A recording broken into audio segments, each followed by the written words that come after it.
Demonstration is just like choices and just like communication. You cannot not communicate. You cannot not make a choice. We cannot not demonstrate. You think about it that way? We demonstrate everything we do. The key is, are we demonstrating, are we outpicturing what we want to demonstrate? What we want to outpicture. And that's what today's talk is all about.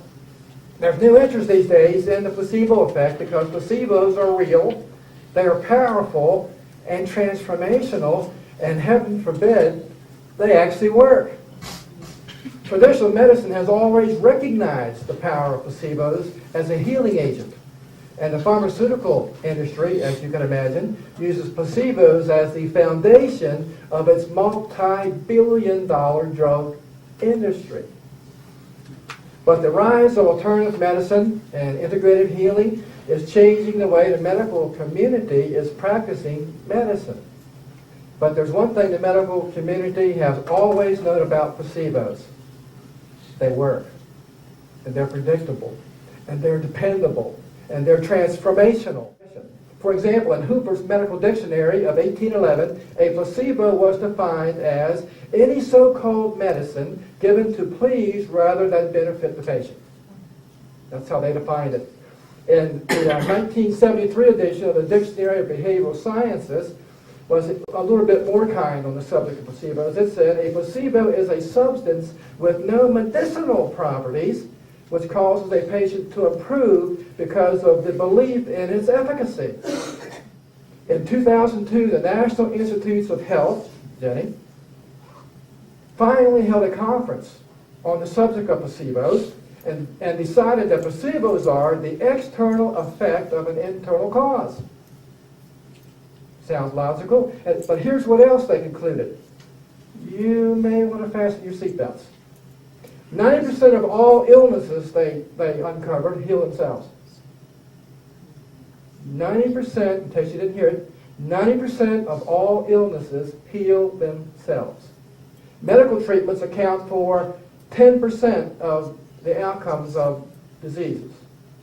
Placebos yield beneficial clinical results in 70 to 90% of diseases. And here's the kicker. The aim of all clinical trials, and you medical folks in here will appreciate this, you know this already, the aim of all clinical trials is to find a drug that outperforms the placebo.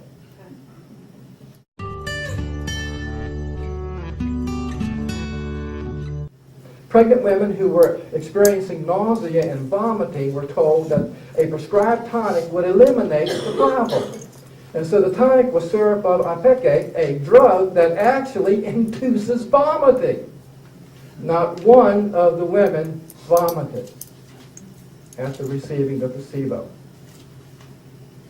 In 2007, a brain imaging study found that depressed patients who responded to the placebo effect showed changes in cerebral blood flow and that were similar to the changes in brain function seen in patients who responded to an antidepressant drug.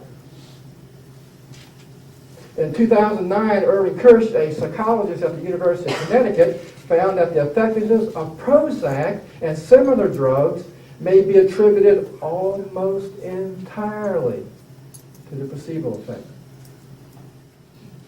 Those are just a few of the tens of thousands of examples of the power of placebos in healing, but that's only part of the story.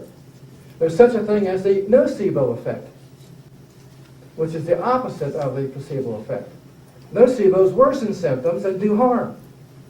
In 2001, researchers stumbled onto a striking finding. People who believed that they were prone to heart disease were nearly 4 times as likely to die of a heart attack or stroke as people with similar risk factors who didn't hold such fatalistic views. In other words, the higher risk of death had nothing to do with the usual heart disease culprits like age, blood pressure, cholesterol, weight. Instead, it tracked very closely with the power of belief. Think sick, be sick. Think a disease is fatal, and chances are it'll be fatal for you. Surgeons are wary of people who are convinced that they will die, says Herbert Benson. a Harvard professor and president of Mind Body Medical Institute in Boston. He goes on to say, there are examples of studies done on people undergoing surgery, serious surgery, who seem to prefer to die in order to reconnect with loved ones. Close to 90% of those people die on the operating table.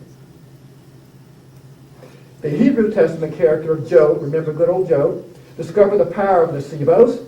He had suffered terribly, lost all of his family and possessions, and came to this timeless realization, a realization we can learn more from today. What I have feared, he said, the most has come upon me. If that's not nocebo action, I don't know what is. We unitics know that fear comes from here, not out there anyway. It's the way we perceive it. It's a product of our consciousness. Myrtle Fillmore reminds us not to affirm anything we do not want to demonstrate in our lives. She would not be in favor of nocebos, would she?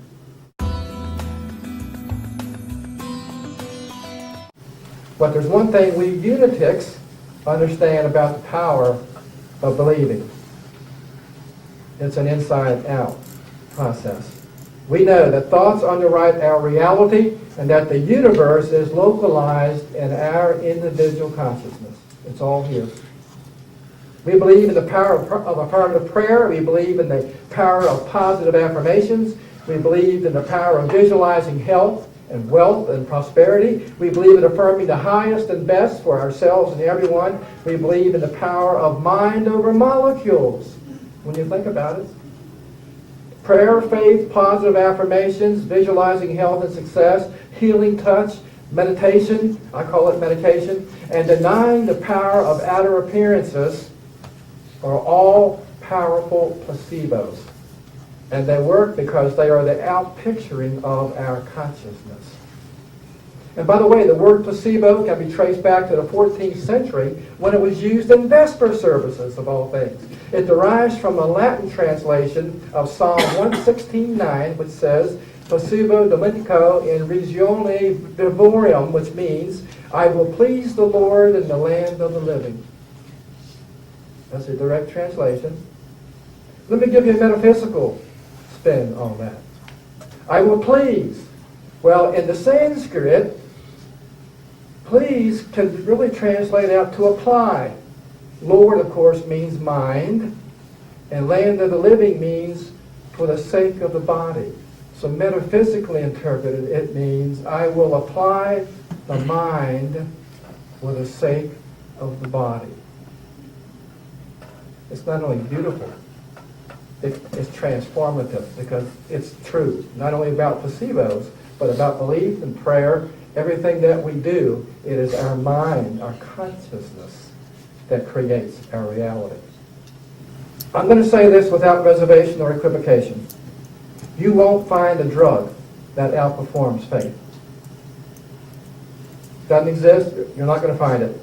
Faith is the most powerful placebo in existence. Placebos are the outpicturing of mind action, and as we just learned, 90% of all healing is self-healing. We heal from the inside out. What is this internal something that causes us to heal from the inside out? Well, of course, it's our consciousness, the way we think and feel. It is our consciousness that produces thoughts. Our thoughts produce beliefs. Our beliefs produce worldviews. Our worldviews dispose us to certain kinds of inclinations. Our inclinations produce choices, and our choices lead to the actions that transform our lives. Evidence shows that people cope, recover, or even die, not so much from the effects of a particular disease or illness, but from the belief about that illness. So, when we are faithful, we will no longer fear or have to fret about circumstances in which we find ourselves, or doubt the power of the mind to heal, or doubt in our ability to manifest what we desire. Why? Because the placebo power of faith works. It moves mountains, and the size of those mountains doesn't matter because they are no match for the voltage of faith.